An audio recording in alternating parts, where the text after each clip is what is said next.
KTU 2019 സ്കീമിൻ്റെ S3 ട്രിപ്പിളിയുടെ analogue ഇലക്ട്രോണിക്സിൻ്റെ 5th മോഡ്യൂളിൻ്റെ തിയറിയാണ്.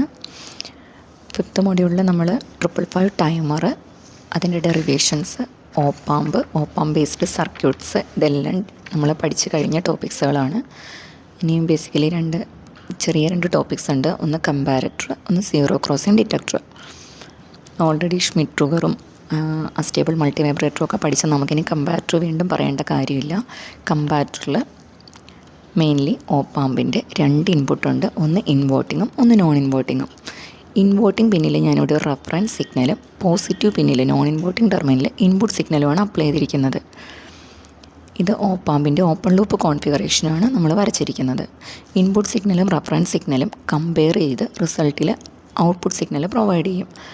Input signal, അതായത് non inverting പിന്നിലെ signal reference സിഗ്നലിനേക്കാളും greater ആവുന്ന സമയത്ത് ഔട്ട്പുട്ട് പ്ലസ് വിസാറ്റിലേക്കും, ഇൻപുട്ട് സിഗ്നൽ റഫറൻസിനേക്കാളും ബിലോ ആയിട്ട് നിൽക്കുന്ന കേസിൽ ഔട്ട്പുട്ട് മൈനസ് വിസാറ്റിലേക്കും ആയിരിക്കും സ്വിച്ച് ചെയ്യുന്നത്. നെക്സ്റ്റ് നമ്മുടെ സീറോ ക്രോസിംഗ് ഡിറ്റക്ടറാണ്. സീറോ ക്രോസിംഗ് ഡിറ്റക്ടർ നോക്കിയാൽ നിങ്ങളുടെ കമ്പാരറ്ററുമായിട്ട് ഒരൊറ്റ ഡിഫറൻസേ ഉള്ളൂ. റഫറൻസ് സിഗ്നൽ നമ്മൾ ഗ്രൗണ്ടിലേക്കാണ് കണക്ട് ചെയ്തിരിക്കുന്നത്. അപ്പോൾ ഒബ്വിയസ്ലി എന്ത് വരും, നമ്മുടെ ഇൻപുട്ട് സിഗ്നൽ കമ്പയർ ചെയ്യുന്നത് ഗ്രൗണ്ട് സിഗ്നലുമായിട്ട്, അതായത് സീറോയുമായിട്ടായിരിക്കും കമ്പയർ ചെയ്യുന്നത്. ഇവിടെ സീറോ ക്രോസിംഗ് ഡിറ്റക്ടർ നമ്മൾ മാർക്ക് ചെയ്തിരിക്കുന്നത് ഇൻവേർട്ടിംഗ് സീറോ ക്രോസിംഗ് ഡിറ്റക്ടറാണ്. അതായത് ഇൻപുട്ട് അപ്ലൈ ചെയ്തിരിക്കുന്നത് ഇൻവേർട്ടിംഗ് ടെർമിനലിലാണ്.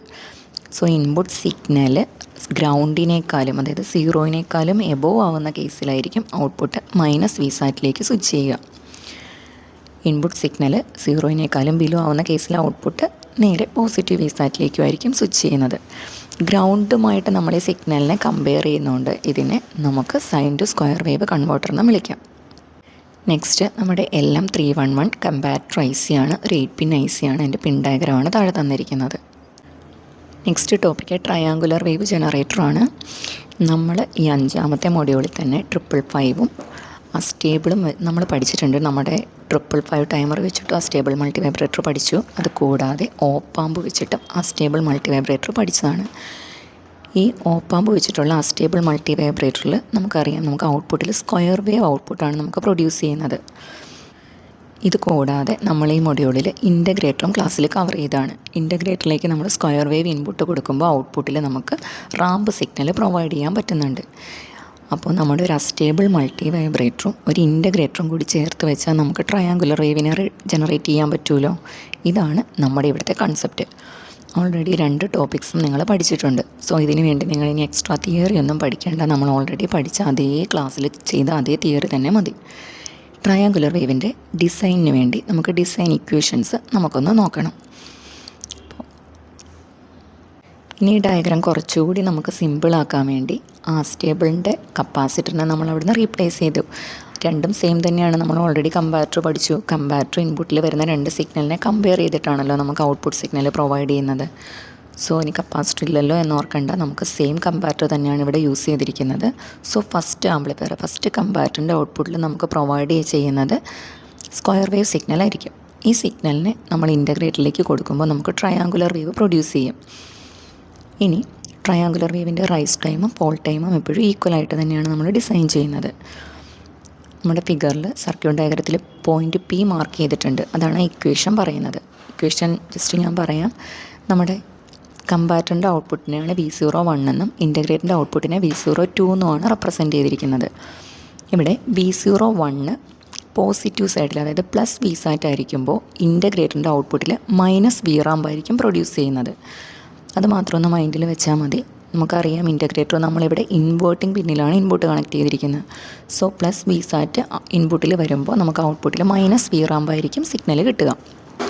അതുകൊണ്ടാണ് ഇക്വേഷൻ ഫോം ചെയ്തിരിക്കുന്നതിൽ മൈനസ് VRAMP/R2 = പ്ലസ് വിസാറ്റ്/R3 എന്ന് എഴുതിയിരിക്കുന്നത്. ആ ഇക്വേഷൻ ഇനി ഒന്ന് റീറൈറ്റ് ചെയ്താൽ നമുക്ക് നെഗറ്റീവ് VRAMPൻ്റെ ഇക്വേഷൻ ഫോം ചെയ്യാം. സോ നമ്മുടെ പീക്ക് ടു പീക്ക് സിഗ്നൽ എന്ന് പറയുന്നത് ഇപ്പം നമ്മളൊരു പീക്ക് മാത്രമാണ് കൺസിഡർ ചെയ്ത് peak to peak signal consider ചെയ്യുക, ഇക്വേഷൻ ഫോം ചെയ്തിരിക്കുക.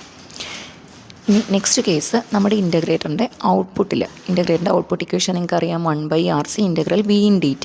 ഇത് ഓൾറെഡി നമുക്കറിയാവുന്ന ഇക്വേഷനാണ്. ഇൻ്റഗ്രേറ്ററിലേക്ക് ഇൻപുട്ടായിട്ട് കൊടുത്തിരിക്കുന്ന പ്ലസ് വിസാറ്റാണ്.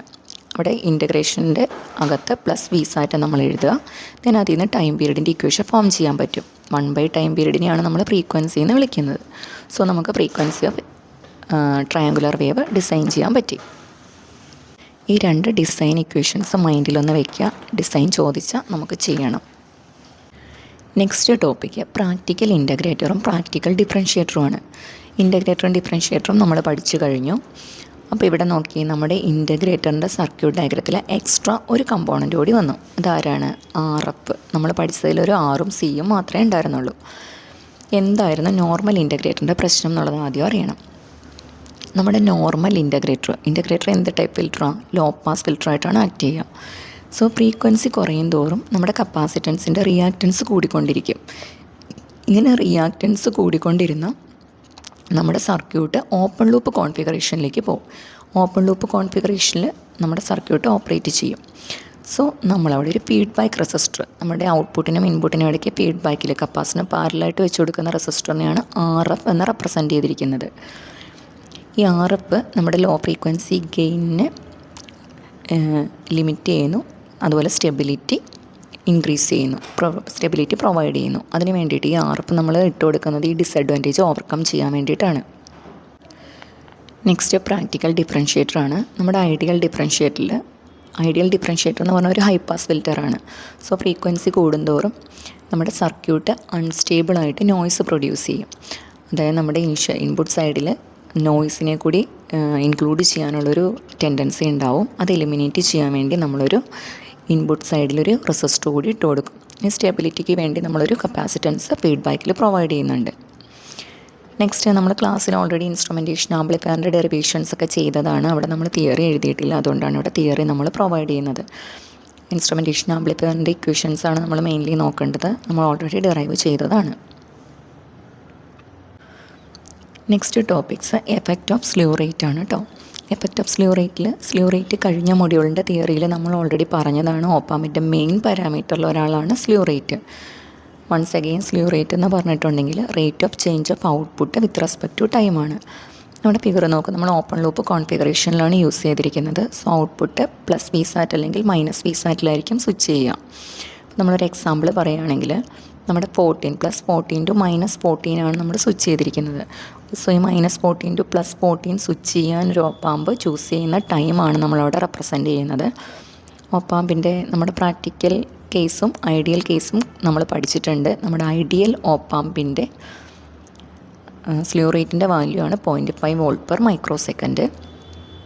സോ അതിൽ നമുക്ക് ടൈം കണ്ടുപിടിക്കാൻ പറ്റും. നമ്മുടെ പീക്ക് ടു പീക്ക് വോൾട്ടേജ് 28 ആണ്. 28 slew rate, output by slew rate ആണ്. സോ നമുക്കതിൽ നിന്ന് ടൈം 56 μs എന്ന് കിട്ടും.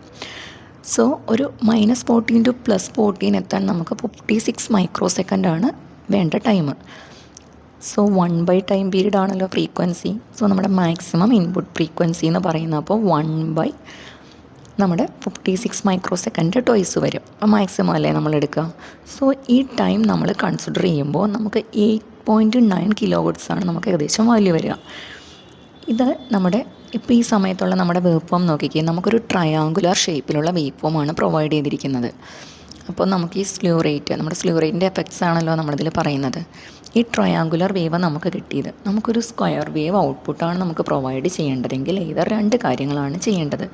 ഒന്നുകിൽ ഫ്രീക്വൻസി, ഇൻപുട്ട് സിഗ്നലിൻ്റെ ഫ്രീക്വൻസിനെ Fmaxനേക്കാളും ബിലോ ആയിട്ട് ചൂസ് ചെയ്യുക. അതല്ലെങ്കിൽ ഫാസ്റ്റർ സ്ലീവ് റേറ്റുള്ള ഓപ്പാമ്പിനെ വേണം നമുക്ക് ചൂസ് ചെയ്യാൻ. ഇതാണ് മെയിൻ സ്ലീവ് റേറ്റിൻ്റെ കൺസിഡറേഷനിൽ പറയേണ്ടത്. നെക്സ്റ്റ് 555 ടൈമറിൻ്റെ ഇൻറ്റേർണൽ ഡയഗ്രാമാണ്. നമുക്കറിയാം ഈ മൊഡ്യൂളിൽ ഏറ്റവും ഇമ്പോർട്ടൻ്റ് ആയിട്ടുള്ള നമ്മുടെ ടോപ്പിക്കാണ് 555. ആപ്ലിക്കേഷനായിരുന്നു അസ്റ്റേബിളും മോണോസ്റ്റേബിളും. ഈ അസ്റ്റേബിളും മോണോസ്റ്റേബിളിൻ്റെ ആപ്ലിക്കേഷനും ഫ്രീക്വൻസി ഓഫ് ഓസിലേഷൻസും അതിൻ്റെ ഡിസൈനും എല്ലാം നമ്മൾ ക്ലാസ്സിൽ ചെയ്ത് കഴിഞ്ഞതാണ്. അപ്പം ഞാൻ ഓൾറെഡി പറഞ്ഞതാണ്, നമ്മുടെ 555 ഇൻറ്റേർണൽ ഡയഗ്രാം തന്നെയാണ് നമ്മൾ എക്സ്പ്ലെയിൻ ചെയ്തിരിക്കുന്നത്. ഈ 555 ഇൻറ്റേർണൽ ഡയഗ്രാത്തിൽ മെയിൻലി ഉള്ള കമ്പോണൻസ് എന്ന് പറയുന്ന 2 കമ്പാരറ്റർ ഉണ്ടാവും, ഒരു ഫ്ലിപ്പ് ഫ്ലോപ്പ് ഉണ്ടാവും, ഒരു SR ഫ്ലിപ്പ് ഫ്ലോപ്പ് ഉണ്ടാവും, ഒരു ഡിസ്ചാർജ് ട്രാൻസിസ്റ്റർ ഉണ്ടാവും, ഒരു ഔട്ട്പുട്ട്. എല്ലാ സ്റ്റേജിൻ്റെയും തന്നെ ലാസ്റ്റ് സ്റ്റേജ് നമ്മുടെ പവർ ലെവൽ ഇൻക്രീസ് ചെയ്യാൻ ഒരു പവർ ആംപ്ലിഫയർ സെക്ഷനും കൂടി ഉണ്ടാവും. ഇതാണ് 555 ഇൻറ്റേർണൽ ഡയഗ്രാം. ഇതിൻ്റെ പിൻ ഡയഗ്രാം നമ്മൾ തന്നിട്ടുണ്ട്. ഇത് ഓൾറെഡി നമ്മുടെ അസ്റ്റേബിളും മോണോസ്റ്റേബിളും ചെയ്തപ്പോൾ നമ്മൾ പറഞ്ഞു കഴിഞ്ഞു പോയതാണ്. എങ്കിലും അതിൻ്റെ ഫീച്ചേഴ്സും പിൻ ഡയഗ്രം അതിൻ്റെ ഇൻറ്റേർണൽ ഡയഗ്രമാണ് നമ്മളിതിൽ കവർ ചെയ്തിട്ടുള്ളത്.